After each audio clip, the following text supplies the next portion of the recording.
And welcome along to the VCO Studio show with myself, Ben Constanduris, VCO dedicated to mixing the virtual and the real world and getting behind the stories of some of the things that are happening in the world of esports racing across 2020. And we've been quite heavily involved in iRacing and a little bit on R Factor 2, but we haven't really spoken to anything or anybody about the wonders that is ACC. And of course, they've been running some fantastic competitions across the whole year with the SRO real world organizers putting together some virtual online racing, both for their pro racers that race on track real world, but also for the best and the sim world as well. And the Asia region has just finished, and therefore, I thought it was a great opportunity to chat to one of the champions.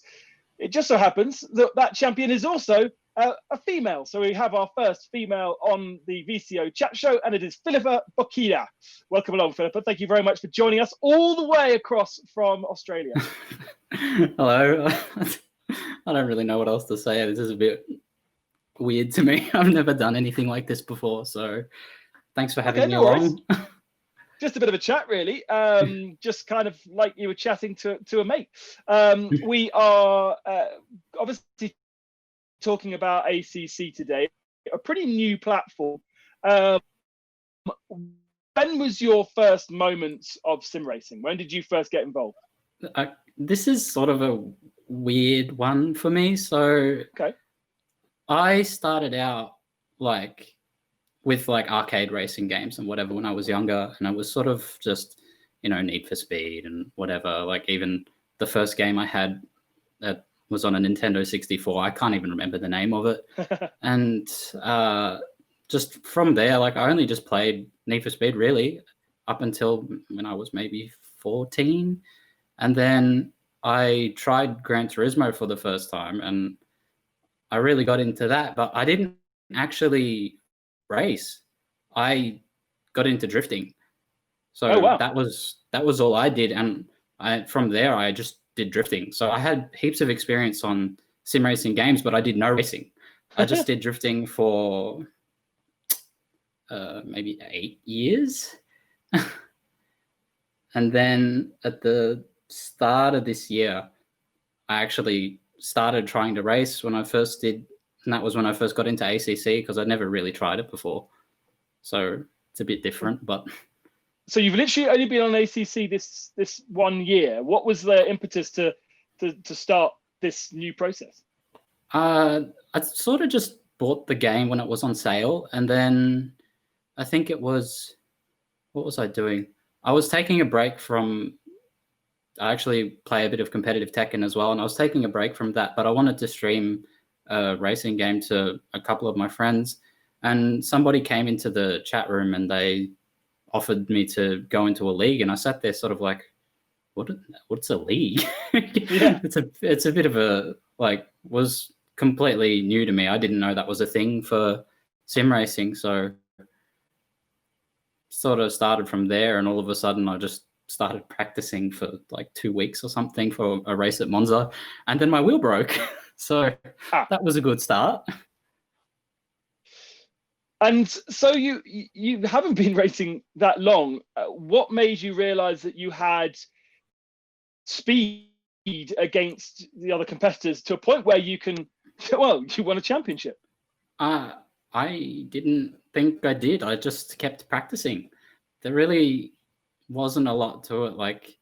I sort of had the setup knowledge and understanding of how the cars work and whatever for the drifting stuff, but racing was something new to me. And I think part of the reason I really got excited about it was with drifting, right? I sort of just jump on, I just do it, and it's a bit of fun, whatever. But then when I got into racing, there was always something to do. You can chase a 10th there, you can find something new with the setup, can learn something new with racecraft, how to overtake people, better lines, how to follow people, all this. That was all very different for me. So it's good because there's always an objective. Yeah. And let's take it one step back. Why racing games? What did you have a love for real world motorsport?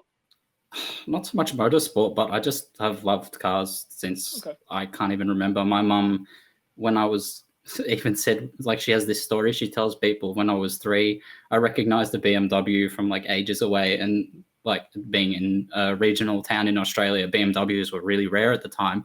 I recognized it from really far away, and then my mum was like looking at it and she couldn't figure out what it was, and then they went and looked up close to it, and they're like, "Oh, it really is." And how did you know? You're 3 years old. I'm like, I don't know. So, okay, but, so very much a love for cars, and I suppose therefore that's why you weren't that interested in competitive racing and moves on to something more cooler, which is drifting. Yeah, I mean, it was sort of like the whole car styling as well for drifting and whatever. Like, everyone knows like the big hot boy drift cars and whatever, like completely sacked on the ground, big giant chrome wheels and wheels that are ridiculously hard to fit. Like, I love that sort of thing. Like, even my own car, I've got a E46, and it's like I've got 18 by 10s on it because I don't know why. It's a bit silly and it rubs all the time and whatever, but that I really love that, and that's sort of been a thing for me for quite some time. So yeah. So you started in competitive racing at the start of this year. Why ACC when it's, to be fair, a lot easier to go multiplayer racing on other platforms? I don't know, honestly. I saw it for sale and I was like, I like the original Assetto Corsa, why not try it? That was really it. So you had a bit of experience on Assetto Corsa before? So with all the drifting stuff, I've drifted on Gran Turismo, I drifted on Forza, I drifted on R Factor, I drifted on the original Assetto Corsa. Wow. I tried drifting on GTA, for God's sake. So I've drifted on everything I could think of. So that's why I've got experience on the original Assetto Corsa.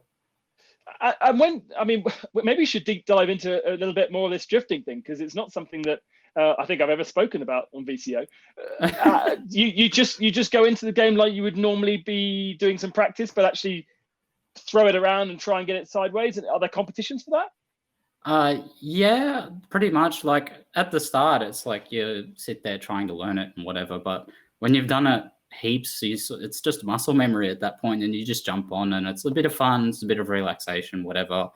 But I never really liked doing competitions for it, so it didn't really excite me all that much. Okay, so moving on to kind of this year then. The ACC thing, obviously start of the year you started practicing, you didn't realize that you were that great. Why did you decide to enter such a high profile competition as the SRO World Challenge Asia Esports? Well, after doing all the practice and whatever with just the other leagues and whatever, like, there's a few big Asia Pacific ones, like the one I race in pretty much weekly is like Octane Online Racing. It's like, there's a few like big names in there, like people that were in the SRO thing, and I was starting to keep up and I was starting to improve and get better, and I thought, why not? Like, I don't really know what else to say. Hey, like, it's just, the opportunity's there, I might as well take it, even if I don't get in. Not really hurting anyone. Yeah, so you had to qualify through the hot lap competition, right? How many kind of laps and practice did that take to get yourself in? Well, Monza was a bit of a weird one. It's never been a super strong track for me, like, since I started at least. And like, I was pretty confident I could get into like the 146 range, and like, I thought that was pretty quick, but I wasn't expecting to be like a front runner almost. Mm-hmm. And why McLaren? Because you had to choose which mark and which brand you will drive, didn't you? Throughout, and if you ended up in that car and ended up through the season, then you got stuck with that car for the season. So what made you choose the McLaren? There was a couple reasons. It was Well, I'd already had experience in it, and I was looking at the track list, and I saw Monza, Laguna Seca, Silverstone, all those ones and whatever. And I was looking at them, and I saw, of all these tracks, it only has one track where it really struggles. And I thought, I can deal with that. That's fine. Like, okay. And did you find that it's the car struggled at that particular track for you during the season? Oh yeah, I couldn't stand it. I wanted to light the stupid car on fire. I mean, how much? You seem like a pretty chilled person. How much pressure did you feel, especially going into the last round? What was it? 7 different people could have won the championship. Yes, you were leading the championship, but you had a huge amount of very well-known drivers trying to fight you. Right. Well, at the start, like Monza, Laguna Seca, I didn't really think I honestly had much of a chance, to be honest. So I sort of went into it and I was just like, I'll just race it. It's just for fun. And at the start of it. And then, so Monza happened. I was like, wow, I got a really good result. And then we get to Laguna Seca and I went, okay, this is the track that the car is really, really bad at. And so I went into that with 0 expectations. I was just hoping that I could at least score a point. And then we had that massive accident and whatever, and, you know, things happen. And then all of a sudden I find myself in a good position. And then we got to Silverstone and I knew the McLaren was the best car to have there. And I'd practiced that track a lot with the McLaren. And once I got first in class there and I realized I was leading, I went, I have to take this seriously. And so what did that mean for you? How did you change your kind of preparation then? I just practiced more because in reality, like, I guess Silverstone's sort of the exception there, but Laguna Seca and Monza, I honestly didn't do too much. I was very scared of Monza because everyone knows Monza Turn 1. It doesn't matter what level you're at. Monza Turn 1 is always horrifying. And then Laguna Seca, I knew the car was bad, so I was just not really that motivated to get it anywhere. I tried to get it to a competitive level, but just it wasn't going to be at the front. Yeah. But you didn't give up with that. That you still kind of worked to a point where even a couple of points, you know, could mean championship victory or not. Well, yeah, and then by luck, I ended up managing to get 4th in class in that race. So there you go. You were part of a team, quite an extensive team of sim racers and a couple of real world races. What did that mean to you, Laundry House? I mean, obviously you guys have a lot of fun being called Laundry House for starters, but was there setup advice? You know, what did that mean for you?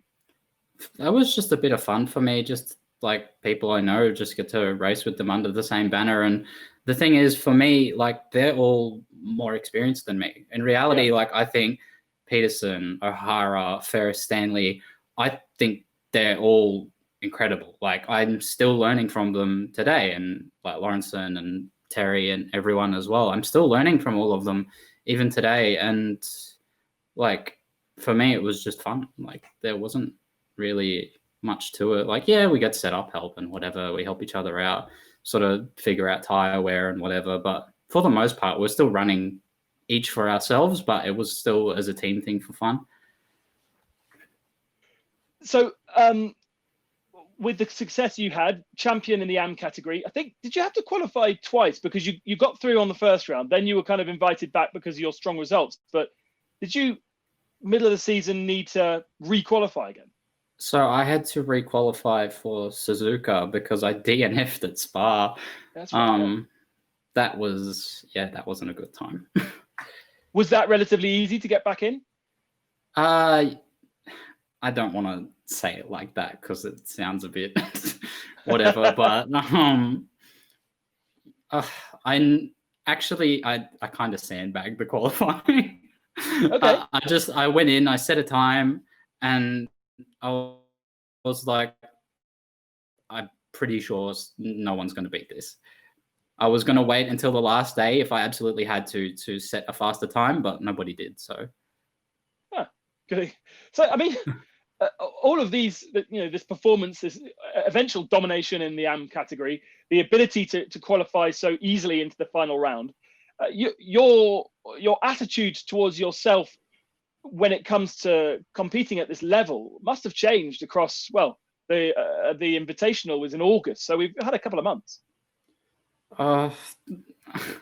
It's a bit hard to say. Like once I got serious about it, it was like, okay, I like really tried to push, but I did have to be a bit realistic going into that last round. Like Peterson is an incredible driver, and the thing is, fighting a Merc against, fighting a Mercedes for the championship at Suzuka, that's horrifying because that car is so much faster than everything else there, like 2-3 tenths a lap faster at least than the next closest car, at least in my opinion. I could be wrong, but just when I saw that, and then when we were in the practice session going into that race, and he jumps in with like 20 minutes left to go, he starts going and doing qualifying practice, and he does a 57.9. I just went, I have no hope. But I just went into it, and I'm like, I just went into it. I'm like, I'll try, but I have to be realistic with myself and at least just do what I can. And with your community of online friends, have you seen a difference in the way that they've reacted to your victory? I don't really know how to reply to that, honestly. Like, yeah, they're all excited and whatever, and they're all very happy for me, but I think it's just mainly they're happy that I'm a bit happier, because going into that those last 2 rounds, I was in a bit of a rough spot. So sim racing brought you a bit of joy and a bit of positivity. Kind of. The Spa round was actually the start of a really big bad luck streak, apparently. So from the Spa round, so I got hit on lap 1, and then what was it? So then I got hit by something like 4 cars, and I had to go straight into the pits. And because I had half and half fuel, well, that was my strategy rather. When I went into the pits on lap 1 to fill the car up, the car ended up too lower than I set it up to be. So it was like impossible to drive. I set the rear tires on fire because I just couldn't control the car. And then I crashed at Eau Rouge just because the car was undrivable at that point. And then the next day I had another weekly league race with the people that I normally race with, and I got taken out before turn 1 on lap 1 because somebody turned across the front of my car, and that was the end of that. And then the next week in that same race, or the same weekly league race, my game crashed 15 minutes in, and I lost that championship because of that. Oh. And then the next day I had a flat tire on my real car. And then I went to go get some new tires put on a couple of days later, and then the air compressor at the tire fitting shop died, so I couldn't get an alignment or get all the tires mounted. Wow. So I was just like, it sounds a bit silly now when you look back at it, but at the time, especially with like stuff that I've had in the past, I was really struggling, and I felt like I was losing control of everything, and I was really worried that something worse was going to happen, but we're okay now. Yeah. And as you say, the victory has brought some kind of positivity and a little bit more kind of settled feeling for the moment, until you've got the next competition where it throws it all up in the wind. Yeah, well, absolutely. So it was a bit more relaxing. I was like, I finally broke this bad luck streak. But yeah. Let's talk about your rig, because it's always interesting to know what people are using in terms of setup. So I know that you've had to kind of re-shimmy everything around. You're in your bedroom right now, is that correct? Yeah, my bedroom. I just race at my desk. I just move the stand over and move it back whenever I need to use the computer. So you said you got triple screen but they're on a desk rather than on a triple stand, screen, but not triples for racing. It's I do videography for work, so I actually just I just have the other screens for my editing stuff, and then I've just got one ultra wide for racing in the middle. Okay, and then the rig gets moved into position where your desk is. Yeah. The what do you got in terms of pedals and steering wheel and things like that? So I've got a Thrustmaster TX for the base because I had to because my G27 died at the start of the year, and then I got Fanatec CSL load cells. So Philippa, now you've won the AM Championship of probably the biggest sim racing championship on ACC. What's next? Have you got ambitions now to kind of push forward and do bigger things? I mean, yeah, I'd love to. Like, there's been a couple messages. And it's still just keep going, just keep enjoying it, keep having fun with it. Like, I've got a lot of stuff going on. Like, there's been, what's it called? Just a lot of stuff with work, trying to sort of get back on my feet because I didn't really do any work at all this year. And then, I don't know, like, I've obviously, like, for the keen-eyed or keen-eared, rather, they can probably tell I've got some other stuff that I have to work on with this. And I don't know, there's a lot of things I really need to work on aside from sim racing as well. Just lots of mental health stuff. Like, just as a side note, I don't know if anybody noticed in the SRO series, I kept having little mental health messages in my team name in the game.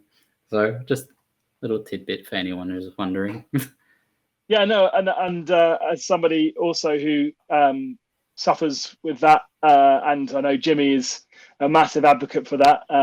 It's great to have people like yourself kind of publicly putting it out there so that those that suffer in silence know that there's other people around. So it's a very important thing to do, even if whilst we do it, we also suffer ourselves. So it's well, I put out a post on Twitter, actually. I don't know, I might be pushing you guys a bit for time, but I did want to put it out there. It was 2 days after the SRO finals finished and I won. It was a bit of a nice, on top of that bad luck streak, it was a bit of a nice way to celebrate 1 year since I tried to do the unthinkable. So that was it was a good way to celebrate 1 year past that. Yeah, absolutely. And do you give responsibility to sim racing in part for being able to get past that point and move into a slightly better place now? Yeah. Well, like all the friends and people that I've met through it, especially in the last year, was really big deal. Yeah, absolutely. And so I think thank you for being you were on a very big championship, a very big platform across Asian television as well as online. And so to be putting those messages out there and making people at least subconsciously aware was really, really good. And what Jimmy does for those kind of people and is great too. But you have a part to play in that as well. So thank you for doing that as well as your own personal journey. It was very, very important. I just hope people don't have to deal with what I've had to deal with. Like, there's different reasons for it. People can figure that out on their own, but I just hope people are happy. Yeah. Well, we all share a little bit of joy with you and your victory. It's great. It really was. And congratulations on your kind of meteoric rise from the very start of the year where you hadn't really driven ACC to kind of being on top of the virtual world in ACC. I think it's super impressive and you should be very proud of yourself. Thank you very much. I think that's it. I've taken up plenty of your time. I see the lights fading in Australia, so we're starting the day. So enjoy your rest of your evening, and thank you for everyone for joining us and watching. This is the AM champion of the SRO GT World Esports Asia, I think it was called. It was the most ridiculous name. Philippa Boquida, congratulations.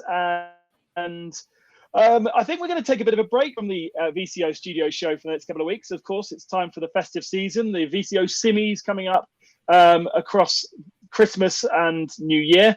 We've still got a couple of races on the VCO Pro Sim Series coming up for you across the next couple of weeks. And we'll be back on the studio show in 2021. We might get one in next week, just thinking about it, because of course there's some important sim racing still to be finished off. But for the moment anyway, have a very festive time wherever you might be. Thank you very much for joining us. And thank you very much, Philippa, for chatting with us. Thank you for having me on board.